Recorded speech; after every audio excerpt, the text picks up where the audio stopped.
alzando los ojos hacia sus discípulos, decía: bienaventurados vosotros los pobres, porque vuestro es el reino de Dios, ¿verdad? Es la felicidad que Dios nos quiere proyectar a nosotros, que es nuestra felicidad real. Y es que si usted ya ha reconocido al Señor como su Salvador, y si ya usted le ha entregado su vida a Él le promete una vida de felicidad, pero una vida en la que Él va a reinar y nosotros vamos a estar allí presentes. Por ello, cuando pensamos en esto, en que quiénes son los bienaventurados, quiénes son los que pueden llegar a ser felices, Dios nos plantea 9 cosas o 9 tipos de características que tienen los cristianos que nos pueden llevar a tener esa felicidad que es la verdadera y la que debemos buscar. Si buscamos también en el significado de quiénes son los bienaventurados, parece que hay un contraste también allí, porque se habla de que en la pobreza, se habla de que en la necesidad, y se habla también incluso de en aquellos que no son mencionados, son los que son más felices. Y a veces pensamos que en esa búsqueda de la felicidad tenemos que tener todas las cosas, todo lo material, tenemos que tener poder, tenemos que tener riquezas para poder llegar a esto. Sin embargo, los que son merecedores del reino de Dios son descritos como Jesús con una serie de requisitos que son un estilo de vida que los compromete y que los hace ser únicos. Y es una búsqueda que hoy en día vemos en muchas iglesias, y es que entre más riquezas tenemos, lo representamos como que más felices somos. O que si tenemos comida o tenemos todo lo que necesitamos, somos más felices. O también que si hablan de nosotros, si somos la Iglesia Bautista de Redención, la que más se menciona en Panamá, eso nos hace ser más felices y nos hace ser como mejor. Sin embargo, es también una contradicción, porque también en nuestros planes no está muchas veces padecer necesidad. Si hoy en día yo digo que padezco necesidad o tengo algo que me está causando algún tipo de temor, eso me aleja un poco de ese principio de que soy feliz. Y me preguntan: ¿y cómo te sientes hoy, Jason? Ay, más o menos. ¿Pero por qué? No, porque me falta esto. Sin embargo, cuando Dios nos muestra una felicidad que es diferente, podemos estudiarla y nos damos cuenta que es a su manera. Y por eso es importante meditar en el testimonio que nos ha dado el Señor y lo que Él ya nos ha mostrado que debe ser lo que nos da siempre. Y es lo que siempre tenemos que pensar, es que somos herederos del reino y que a pesar de que podamos padecer en esta tierra o tengamos cosas que en este momento no podemos conseguir, el Señor sí nos ha dado lo más importante que un hombre puede tener, que es la vida eterna. Y si buscamos en Mateo también en el capítulo 5, que es también parte de lo que dijo el Señor en el Sermón del Monte, y que es la base del cristianismo en sí, cuando el Señor predicó esos principios que nos llevaron a entender muchas de las cosas que ahora son diferentes a lo que era Antiguo Testamento con el Nuevo Testamento. Nos dice en el versículo 3: bienaventurados los pobres de espíritu, porque de ellos es el reino de los cielos. Y habla de una necesidad que debe haber siempre en nosotros, y es que aquellos que son pobres de espíritu, aquellos que necesitan siempre del Señor, son más felices. Si usted busca constantemente del Señor y usted ve en una persona que hay siempre como ese gozo, dice: wow, esta persona se ve que es feliz, se ve que este hermano, wow, tiene como una alegría, como un gozo allí que contagia. Pero es esa búsqueda constante del Señor que le hace tener ese gozo.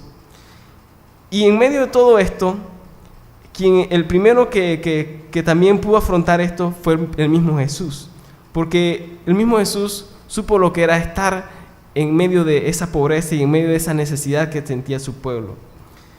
Pero también habla no solo a las personas que en algún momento no tienen nada, sino a aquellas que, teniéndolo todo, han decidido dejar lo que tienen por seguir al Señor. Y uno de esos ejemplos en los que quiero que hoy meditemos es el ejemplo de Moisés. En Éxodo, el capítulo 2, se describe la vida de un hombre que lo tenía todo al parecer y que estaba destinado a vivir una vida de gloria, una vida que no necesitaba nada, y que podía decirse que nunca pasó necesidad. Pero hubo un cambio muy importante en él que lo hizo ser heredero, así como usted y como yo, de ese reino que él nos habla. En Éxodo capítulo 2 describe quién era en un principio Moisés y qué necesidad tuvo de cambiar su vida. En Éxodo capítulo 2 versículo 11 dice, 2:11, en aquellos días sucedió que crecido ya Moisés, salió a sus hermanos y los vio en sus duras tareas, y observó a un egipcio que golpeaba a uno de los hebreos, sus hermanos. Entonces miró a todas partes y viendo que no parecía nadie, mató al egipcio y lo escondió en la arena. Al día siguiente salió y vio a 2 hebreos que reñían. Entonces dijo al que maltrataba al otro, ¿por qué golpeas a tu prójimo?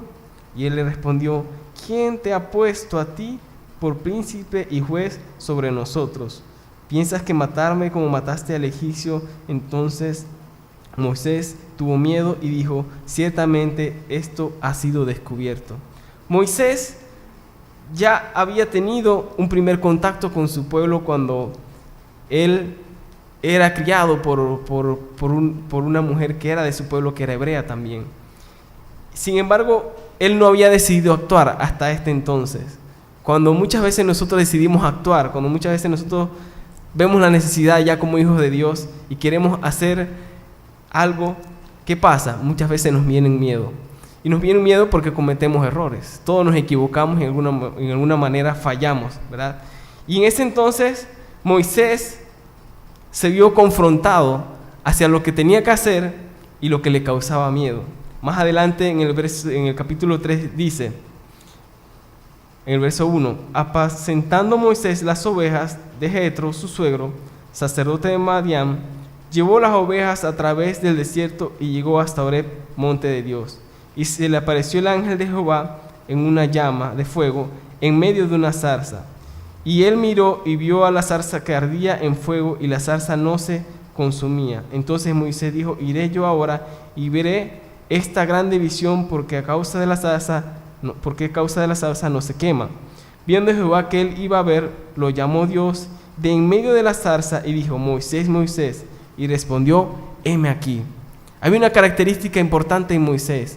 Moisés estaba dispuesto a hacer eso que el Señor le demandaba. Entonces, cuando buscamos esa característica importante en Moisés, de cómo él obtuvo ese cambio en su vida que lo llevó a ser feliz, vemos que era un hombre rico, pero decidió hacerse pobre al ver la necesidad de su pueblo, pero una pobreza en el sentido de buscar más del Señor, de tener ese contacto y tener esa pobreza espiritual de la que habla allí. Y tuvo miedo luego de haber cometido ese error, pero al final pudo sobreponerse de eso. Y muchas veces nosotros como Moisés también nos exiliamos. Moisés salió de Egipto y se fue de donde él había crecido porque él sabía que no podía volver. Y a veces también nosotros nos exiliamos de esa manera. Sentimos que si hemos recorrido un camino en el que ya hemos hablado de la palabra y no nos escuchan, a veces queremos salir de ese camino y no regresar. Sin embargo, más adelante, si usted estudia la vida de Moisés, se dará cuenta cómo Dios lo guió y le dio esa fuerza para seguir adelante y poder llegar a cumplir ese propósito. Si vemos también el ejemplo de Jesús, ahí donde estábamos en Lucas, pero en el capítulo 4, el propio Señor Jesús pudo experimentar esas 3 cosas que usted y yo también en algún momento dado vamos a sufrir en esta tierra. Vamos a verlas un poco más detalladas. Cuando el Señor Jesús decide irse al desierto, ir en una búsqueda más íntima del Señor, ser llenado más de esa fuerza que él necesitaba para emprender su ministerio, Él afrontó 3 cosas que nosotros también muchas veces de las cuales podemos tener miedo. Dice el versículo 12 en Lucas,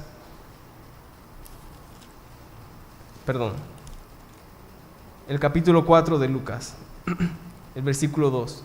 Por 40 días el versículo 1, vamos a comenzar. Jesús, lleno del Espíritu Santo, volvió del Jordán y fue llevado por el Espíritu al desierto por 40 días. Y era tentado por el diablo y no comió nada en aquellos días, pasados los cuales tuvo hambre. Entonces el diablo le dijo: si eres hijo de Dios, di a esta piedra que se convierta en pan, ¿verdad? Y muchas de las necesidades que tenemos como pobres también, cuando tenemos esa necesidad de pan, es decir, del pan espiritual que es la palabra, también puede venir esa tentación de cometer errores. Dice Jesús respondiendo les dijo en el versículo 4, escrito está, no solo de pan vivirá el hombre, sino de toda palabra de Dios. Y le llevó el diablo a un alto monte y le mostró en un momento todos los reinos de la tierra. Y ahí viene la segundo tipo de tentación que podemos tener nosotros. Primero es la necesidad que podemos tener en algún momento dado de sentir no voy a tener para suplir mi necesidad de pan o de alimento, porque es mi pobreza. Pero también hay otra necesidad que muchas veces nosotros tratamos de saciar, y es la de tener el poder. Dice el versículo 6, y le dijo el diablo, a ti te daré toda esta potestad y la gloria de ellos, porque a mí me ha sido entregada, y a quien quiera yo se la doy. Y hoy vemos que el mundo nos ofrece todo esto, nos ofrece muchas maneras de llegar a tener fama o de llegar a tener lo que en algún momento dado pensamos que nos puede dar felicidad. Sin embargo, no es así. Vemos la respuesta del Señor cuando dice en el versículo 8, respondiendo Jesús les dijo, vete de mí, Satanás, porque Cristo está, al Señor tu Dios adorarás y a Él solo servirás. Cuando usted se convierte en un servidor de Dios, quizás pueda pasar necesidad, quizás pueda pasar por cambiar de su manera de vivir que tiene actualmente y de sacrificar cosas para cumplir la obra de Dios, pero el Señor es el que le va a dar también esa respuesta que usted necesita y le va a dar también esa provisión que necesita si usted decide servirle. Vemos también que al afrontar la necesidad podemos llegar a decir que tenemos una convicción de que el Señor es el que nos fortalece. En Santiago, capítulo 2, verso 5, nos habla de cuál es ese galardón que tienen aquellos que en algún momento dado han decidido ser pobres, pero pobres de espíritu, en esa búsqueda constante del Señor. Vamos a leer desde el 1. Hermanos míos, que vuestra fe en nuestro glorioso Señor Jesucristo se hace en acepción de personas, porque si en vuestra congregación entra un hombre con un anillo de oro y con ropa espléndida, y también entra un pobre con vestido andrajoso, y miráis con agrado al que trae la ropa espléndida, y le decís, siéntate tú aquí, y aquí decís al pobre, estate tú allí en pie, y siéntate aquí bajo mi estrado, ¿no haces distinciones entre vosotros mismos, y venís a ser jueces contra los malos pensamientos? Hermanos míos, oíd, ¿no ha elegido Dios a los pobres de este mundo para que sean ricos en fe y herederos del reino que ha prometido a los que le aman? Es decir, ¿hacia dónde nosotros estamos volteando nuestra mirada? ¿O hacia dónde nosotros estamos decidiendo cumplir ese mandato que el Señor nos ha dado de llevar su palabra? Es entonces que al afrontar la necesidad, también debo comprometerme a saber hacia dónde llevar el mensaje de Dios y cómo cumplir lo que Él nos ha demandado. Si vemos allí mismo en Lucas 6, el versículo 21, describe un poco más esto, al señalar así: bienaventurados los que ahora tenéis hambre, porque seréis saciados. Bienaventurados los que ahora lloráis, porque reiréis. Bienaventurados seréis cuando los hombres os aborrezcan y cuando os aparten de sí y os vituperen y desechen vuestro nombre como malo por causa del Hijo del Hombre. Quizás ya usted ha sido desechado o quizás ya usted ha sido vituperado por causa de tratar de llevar la palabra a aquellos que lo necesiten. Y usted lo va a experimentar. Si usted va a ir a la gira misionera y ya tiene en su corazón predicar, va a sentir esto, quizás una puerta que no se le va a abrir, o quizás alguien que le va a contrariar el mensaje del Señor. Pero en medio de todo esto, usted va a ser bienaventurado, es decir, va a tener esa felicidad de que está cumpliendo el mandato del Señor. Cuando decidimos hacer esto, decidimos también obedecerle al Señor y hacer su obra y cumplir lo que Él ha demandado en cada uno de nosotros.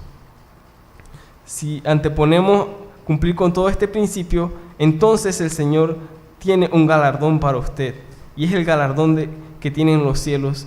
Pero siempre esto está anteponido ante lo que es más importante. Y pensamos que muchas veces los placeres de este mundo son los más importantes. En Mateo 11, 12, habla un poco de esto también. Cuando dice: bienaventurados sois cuando por mi causa os vituperen y os persigan, y digan toda clase de mal contra vosotros, mintiendo.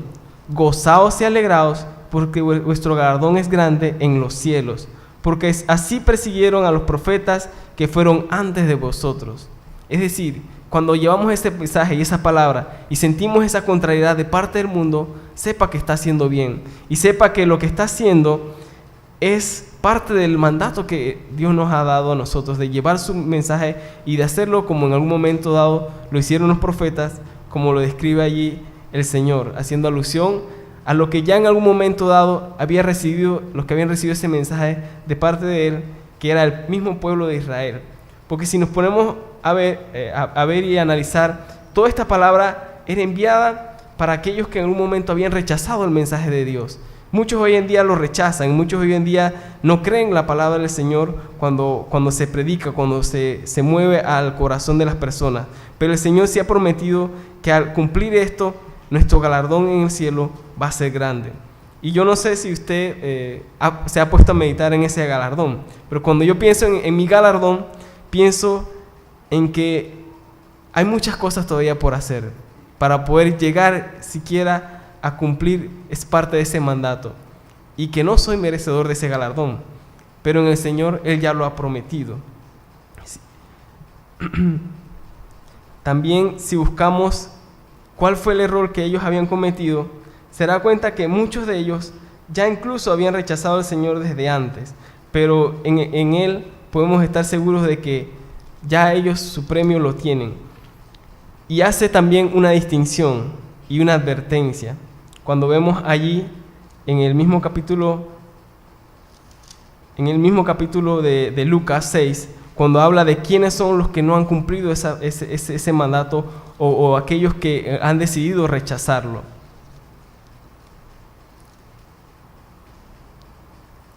En el verso 24 dice: mas ay de vosotros ricos, porque ya tenéis vuestro consuelo. Es decir, ya tienen quizás su paga o su satisfacción aquí en la tierra. Ay de vosotros, el 25, los que ahora estáis saciados, porque tendréis hambre. Ay de vosotros los que ahora reís, porque lamentaréis y lloraréis, ¿verdad?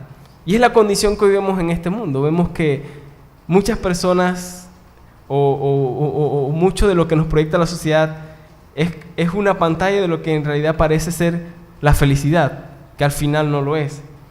Y es que si vemos cada día en los medios de comunicación o en las redes sociales, de quienes más se habla es de los famosos, o de quienes más se habla es de los que en algún momento tienen más. Pero esto no es lo que en realidad debe llenarnos nosotros como hijos de Dios. Dice el verso 26: ay de vosotros cuando todos los hombres hablen bien de vosotros, porque así hacían sus padres con los falsos profetas, ¿verdad? Y era un mensaje dirigido del Señor para el pueblo de Israel, porque era lo que ellos buscaban. Buscaban un reinado que el Señor les ofreciera, en el que hubiera poder y en el que hubiera un buen nombre para el pueblo de Israel. Y es lo que casi todos buscamos en esta tierra, es decir, lo que busca el mundo, pero no lo que debe buscar el verdadero Hijo de Dios.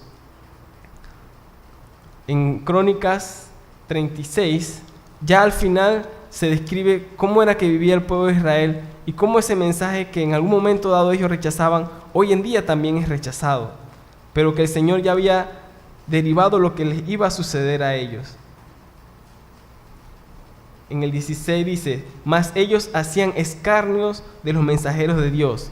¿Quiénes ellos? El pueblo de Israel, ya no quería creer la palabra del que se le ofrecía o que le había mandado el Señor a través de los profetas. Y decían, y menospreciaban sus palabras, burlándose de los profetas, hasta que subió la ira de Jehová contra su pueblo y no hubo ya remedio. Es decir, que quizás muchos se van a burlar del mensaje del Señor cuando usted se lo proyecte o cuando usted hable de las cosas buenas que van a hacer, que puede hacer Dios en su vida. Sin embargo, el Señor ya tiene una paga, que es la que nos ha dado a nosotros, que quiere que proyectemos por siempre y que no quiere que desmayemos ante todo esto que podamos tener allí.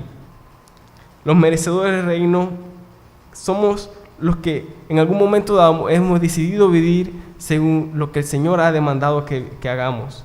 Y por eso cumplir con estos requisitos que usted puede estudiar allí en Mateo, que son los que son bienaventurados, los que son felices, les va a permitir crecer y crecer su perspectiva de cómo hacer para cumplir con lo que Dios ha demandado en cada uno de nosotros.